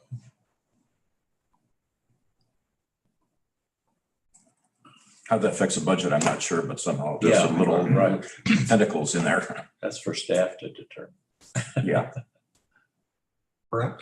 I'm curious. I mean, we've got two committee members who are online, and if I want to defer if there's something that's on their mind because we've not heard from them other than A or nay, and just make sure that they've got the information, absent that. I appreciate this conversation in some senses. That's part of what Proposition L was about, was to provide us access to make some initiatives or fund them that they have to be justified. They need to have outcomes. They need to be sort of appropriate to what a library is. So mine is an idea that I actually showed up at a finance committee. I wasn't on the committee. I showed up at a finance committee session, and I represented myself as a member of the public. And I believe that we should go fine free as a library. A lot of our peers around here are fine free. Kansas City, Lawrence, Rolling Green, the others. And I've had conversations with staff about this. And so, but it's never really sort of surfaced to the discussion of the full board. I'm open to the fact, like in any number of situations, an idea can present it to the board, and it's the prerogative of the board to say yes, or it's the prerogative of the board to say no. But in conversations with staff is that we look at the revenue side of the fines that we receive, but we don't say that there's no expense associated in collecting the fines. And if you did kind of a straight up cost benefit analysis, is that we might not, it might prove that it's not as much revenue as we anticipated. And there's other aspects about that, which I think are sort of important. So as we think about a budget, I would be interested in a policy discussion about what's the impact of fine-free as a library system. And there's a lot of literature on it, and people have what it is that it looks like. And I know there's just a wide range of divergent opinions about that, and I acknowledge that from the outset. But I've been on the board long enough. I think we should be ready to have that conversation that I felt like we as a board never have had in a formal way. Go ahead. I agree with both John and with Brent, and in terms of fines, it costs us a lot to collect those fines. So there could be it's not as much of a income as we think. So yes, I support both of those. The other thing that I think that we as a library need to be deliberate about, I think research has shown that when children are able to have their own personal libraries, their ability to engage in school, learn, read, increase significantly. I would like to see us deliberately budget for and plan for expanding the Forever Books project. Right now, it's primarily funded by charitable dollars, and I would like to see that be an emphasis as well, because research is there to support it. Yeah, just to tie in what Joycelyn said, I think too that we're gathering together as a group to talk about costs and revenues and expenses for the library, this consolidated library district. But by us spending money, I think we're going to save bushels of money when we look at a bigger perspective. Spending money now, especially for early childhood education, will have people hopefully get on a path towards more education, and not only the inherent dignity of that, the fact that they become taxpayers and they buy bigger houses and they're better consumers because they make more money. I think there's it's like what Keynesian economics was supposed to, at least claim to have accomplished by putting a little bit of money in right now. It expands things much greater than the initial infusion of money. So yeah, I agree with that. Yeah. I'm just going to comment on the fines. I always I always find it interesting because in my own city they budget for fine income for people speeding, whatever, and I say, what if everybody obeyed the law? You wouldn't have that money, right? So what's the cost here? I don't know what the cost is to collect, or whether we have staff that is just spending time and we're going to incur those staff dollars anyway. But I think the bigger cost is the discouragement from using the library. Mm-hmm. And should there, if you do have a fine, should there be a cap? I don't even know what the fines are. What's the replacement cost? Is it the replacement cost set at a retail value? Is it set at our cost? I don't know. I agree with you. Yeah, I think it's a great idea. We never looked at it on a net basis. Right. Well, but again, are you spending fixed resources you're going to spend anyway, and you're just diverting time? I don't know, but I think it's the bigger cost is the one you don't know, and the one it's a perception issue, and people that don't use the library because of that. Yeah, that's the That- real yes. argument on that, is that a lot of people that really need the library the most are discouraged sometimes by use it because of the fine issue. I appreciate this conversation because in some senses, we've never really in a budget kind of surfaced these ideas. We will work through them. We will understand them.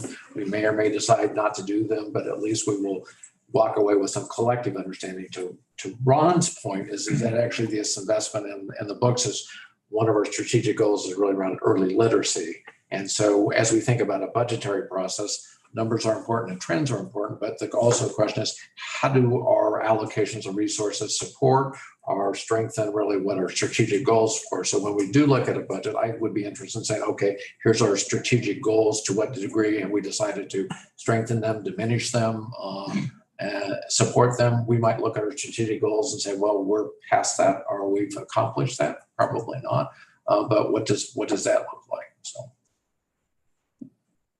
Yeah, so we can always do course corrections. I mean, I'm just thinking we have these gorgeous, beautiful buildings in Liberty and Lee Summit with incredible amount of cubic space to air condition and heat. Yet at the Clay Como site, we don't have an outdoor reading center for the kids. And we're spending tens of millions versus dropping 60,000. You know, again, and a course correction, but still.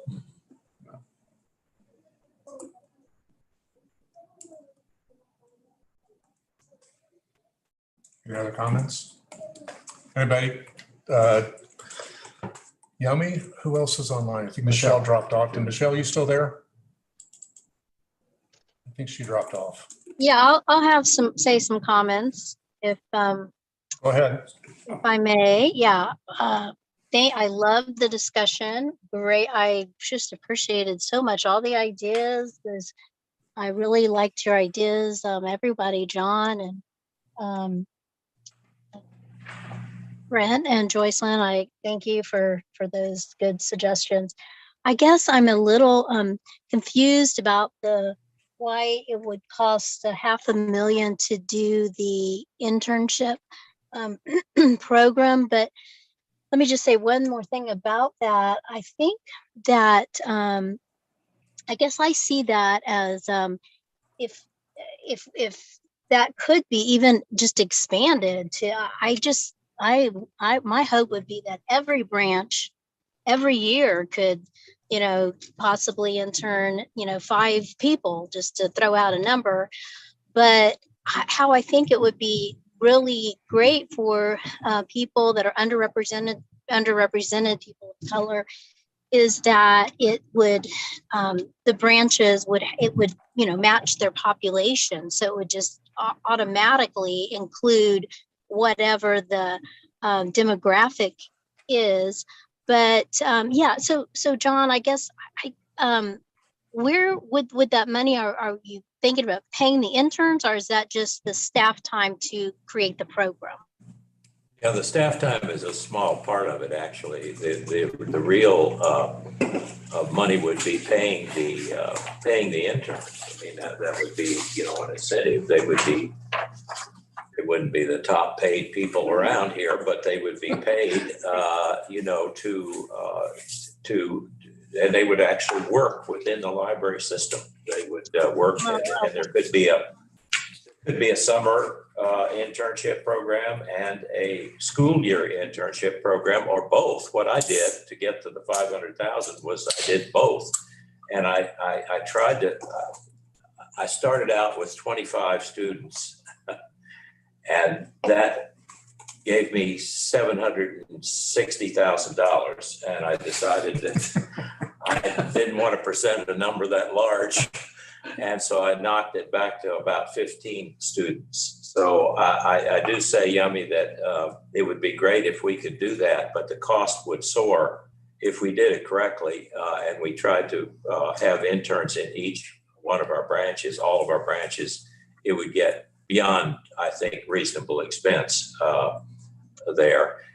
But I do think that I'm not discouraging more, because I think the more we do, the better off we are in so many different ways. But I do think that there's a limit to what our budget could stand now. And I think there's a limit to what we could expect from charitable contributions. But I do think we could anticipate significant charitable contributions for a program of this type. I think it would be a popular thing. Okay. I'm Yeah. sorry, did I answer your questions? Yeah, no, I guess I was thinking, I was thinking a non-paid intern for one. Perhaps we could even do both, something like that with people, because when I think internship for the summer for high school, that they can learn something they really want to learn. I think of just some, not an hourly wage, but like, $1,000 for the summer. You know what I mean? I'm thinking just something on that level. But yes, I think maybe once the program gets going, I think there's people who would maybe really like to do it, especially if it was associated with the school as part of their school program that is not paid. John, if I can ask a question, would some of these displace what might otherwise be part-time staff? I mean, are you adding new dollars, or It would be reallocating? I think it would be adding new dollars. I don't think.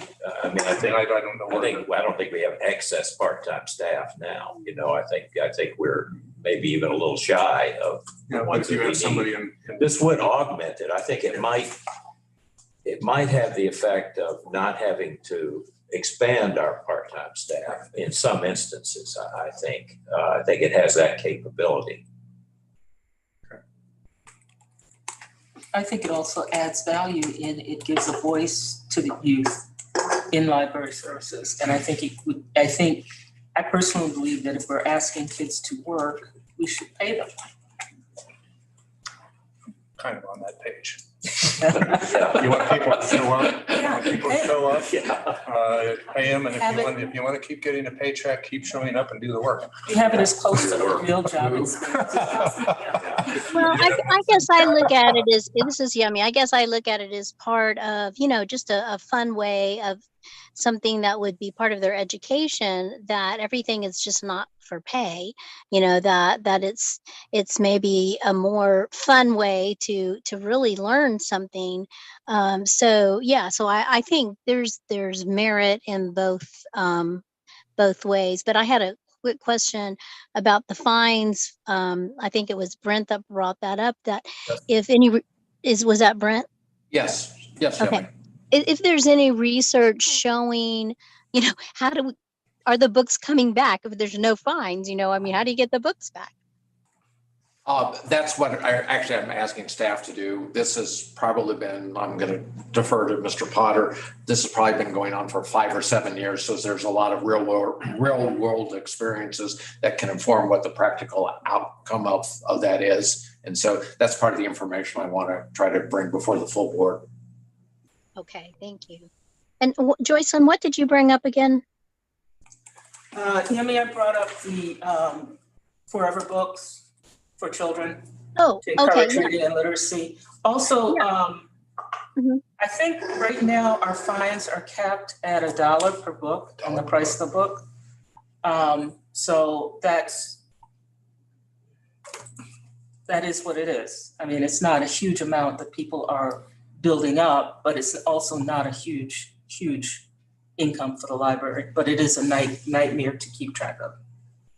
Yeah, I can totally see that. I guess my question or comment about I love that idea of building a library for kids, but I'm wondering if that's something we can do a little creatively also. Instead of buying new books, we have great used books, that I know we sell, but if some of that could be reallocated, so we're just a good steward, and maybe some people really want those books we're pulling off the shelf.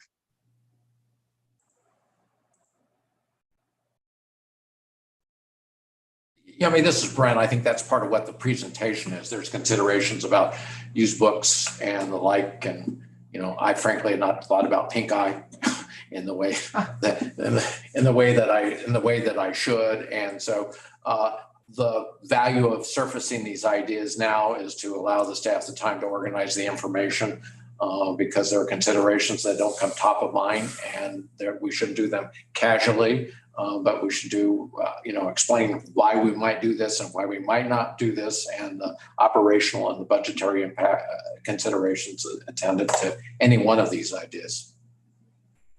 I remember when Brent first brought this up, my comment at the time was that for that meeting, I drove there in full compliance with all traffic laws. Not that I'm a good citizen, I just didn't want to get a ticket. And I think there's that deterrence factor, which is probably kind of hard to quantify, but it's the nature of original sin. We have to be, we need guidance once in a while. Sometimes that's through negative implications, but if we do, and I think the dollar amount was around $500,000, we could cover the $500,000 we're talking about. Yeah. But as we conclude this, what I'd like to say is that staff has been taking notes. They've been peppering me with messages and text messages, not just the people in this room, but other folks listening. What I have wanted to do is to listen and to take notes and to consider what is being brought forward. Clearly, if you want me to talk about going fine-free, I can do that right now and talk for 45 minutes and give you all the pluses and minuses. That's not the point. The point is for you all to talk about this and to help try to get some prioritization. Or I could talk about the advantages of Forever Book Fund and where it is advantageous and the pluses and minuses associated with used books versus new books. I appreciate this conversation. I think staff appreciates this conversation. And we will continue to work with, I guess, the individual committees as we're trying to operationalize this and then figure out what those would be and then bring them back to the full finance committee. All right. Anything else, or we'll move on? Well, I just might add one quick thing, and that is that this kind of conversation is the kind of conversation that you have when you develop a looking forward program, looking at where the whole board gets together sort of informally and discusses strategic direction. And we haven't done that for a long time, and I think that it's time. It's time now that that we consider that. This is beyond the finance committee. I'm sorry, but it's a whole board consideration that we have new members. We have lots of ideas. It's time that we had a systematic, sustained discussion. Throw that into Ron's bucket to deal with. Well, yeah, Let's exactly. Yeah. I agree. Can we table that for different? Good. Because we're clicking the clock here. So, all right. So if I can move on, everyone okay with that? Let's get to the revenue discussion. And Juan, I guess I can throw my worksheet up, or what do you want me to do? Oh, Cody's got it. Well, unless he it's a does. different worksheet. Cody's got Juan's worksheet. Okay. All right. Can you put that up? And Juan, can you walk us through just? Sure. Yeah. Cody, you've got this one. I mean, I can. Oh, just from the presentation? Yeah. Yeah. Oh, Cody's the one that I Apologize. emailed to you yesterday. Yes, the one that we I emailed have it yesterday. as well. Yep, there it is. There we are. There are two tabs on that worksheet, Cody. One called operating revenue, the other one your tax. Can you start with the tax? The only thing I have on is a PDF. Well, and I've got the actual file. Let me back out of the presentation and get it up. Oh, okay. There you go. Yes. Get that. Okay. And then blow that up a little bit, please. Cody. Okay. This is the projection for tax revenue. I have 3 years history on it. Next year is not a reassessment year.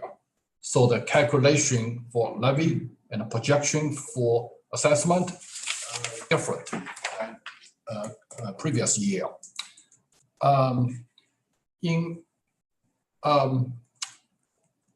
We have projections for real estate property tax, personal property tax, because it's not a reassessment year. So I don't think the real estate assessment will increase.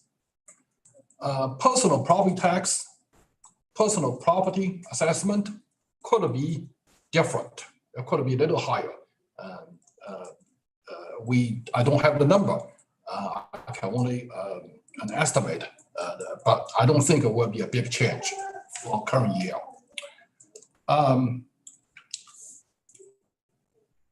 Also, we will receive revenue from new construction. So new construction, again, I can only estimate based on historical trend. I don't have the number until summer from the counties. So add those all up, I don't, currently I estimate new construction will be 2% of the total assessment, plus a small increase in personal property assessment. So overall, I believe we might have 2.5% increase from current year. I'm talking about the next 2022 tax year. But the 2.5% increase in assessment does not necessarily mean we will have that much increase in tax revenue. Tax revenue is based on the calculated levy. And that one is based on the increase of assessment, inflation rate, and the statutory limitation of 5%, whichever is the lowest. Right? Yeah. Because the increase in assessment will be definitely will be below the inflation rate and will be below the 5%. So I don't think the inflation will have any impact on the levy, for the year. And I don't think the levy rate will be different than current year.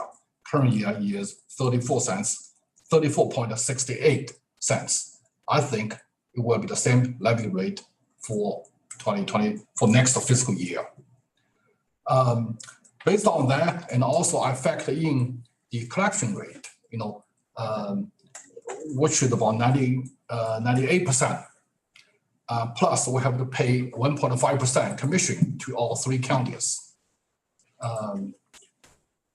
Delinquent tax, we always get about between $1.5 to $2 million a year from all the counties for delinquent tax. There was also another piece called a replacement tax. It's the old inventory tax and the pilots. That's about maybe $2 and $2.5 million a year in the past. So add all up, I think a reasonable projection for tax revenue is about $62.6 million, which is about 0.7% increase over current year's estimate. So that's the tax revenue. Again, I think the tax revenue will be increased 0.7, below 1%. Even the assessment could be 2% higher. Cody, can you move on to next tab, the operating revenue? Okay.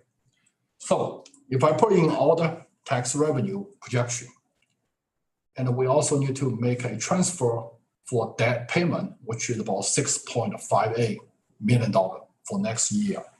That would leave us about $56 million for operations,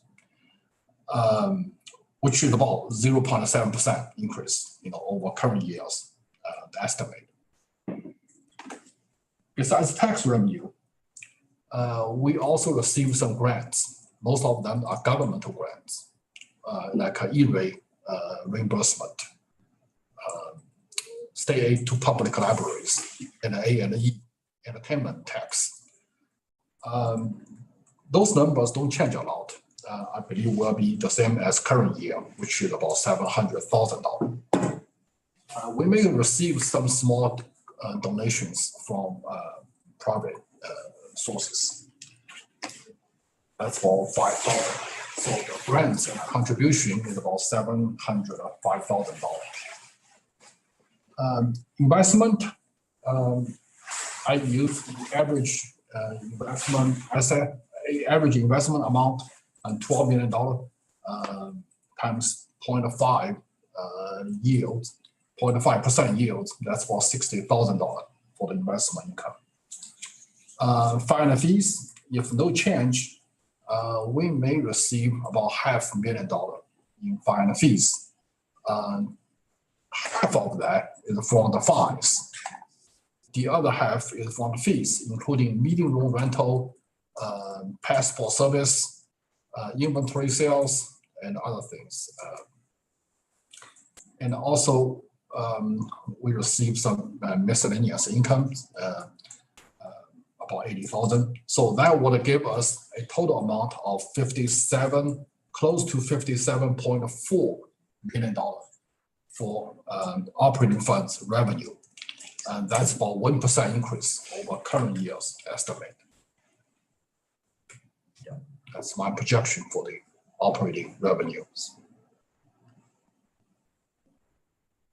I have a question on the levy because I looked at the calculation and you noted the state calculation.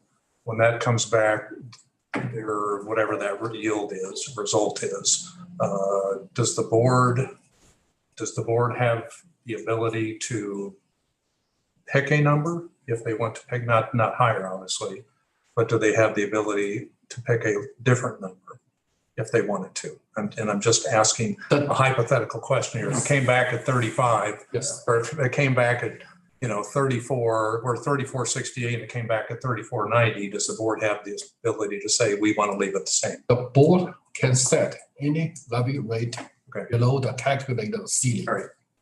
That's all I need. Yeah, there is one caveat though, that which one is it, Quan? Is it an assessment or a non-assessment year? That a voluntary rollback becomes a permanent rollback. Mm-hmm.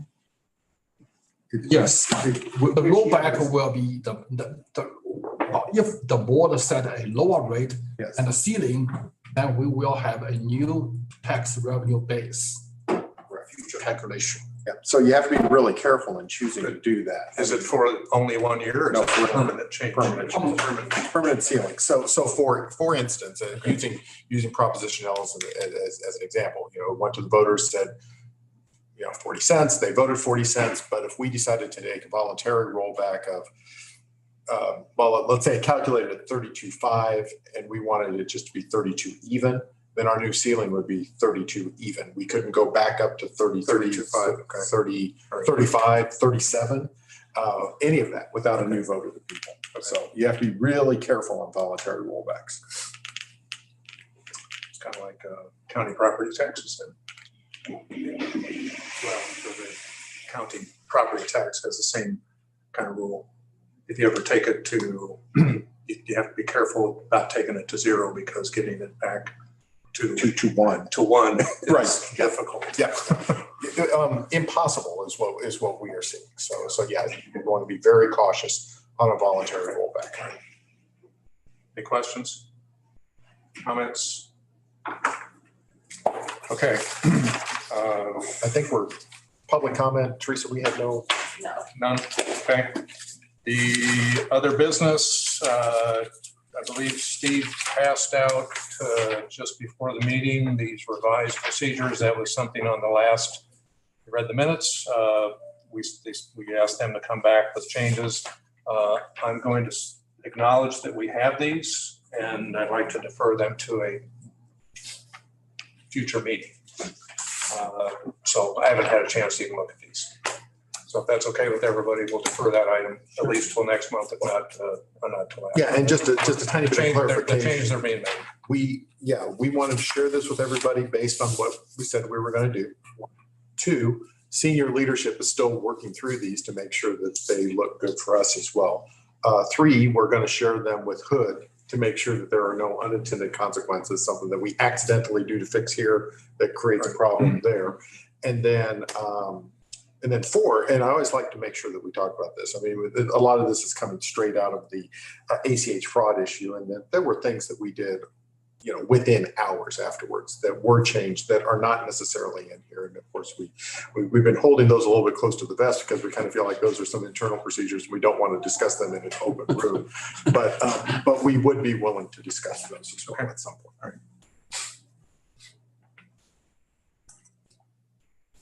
Any other comments? Any other business? Just a quick announcement, there's a building committee meeting on April 11th at Monday. 1 p.m. And so part of that was to review the Riverside project to make sure that the documents that we received reflect the prior court's actions and decisions. So. Just one final comment. Isn't this Giving Day? Today is Library Giving Day. Yeah. Library Giving Day. As you're taking a collection. You need to. Yeah, I have a plate I need to pass around. No, it was. That's right. I get 2 hours is how I'm doing it. It's part of National Library Week, but to Brent's part, I think that you all have given in kind today. So thank you. All right. I move we adjourn. Thank you. Okay. Second. All in favor, say aye. Aye.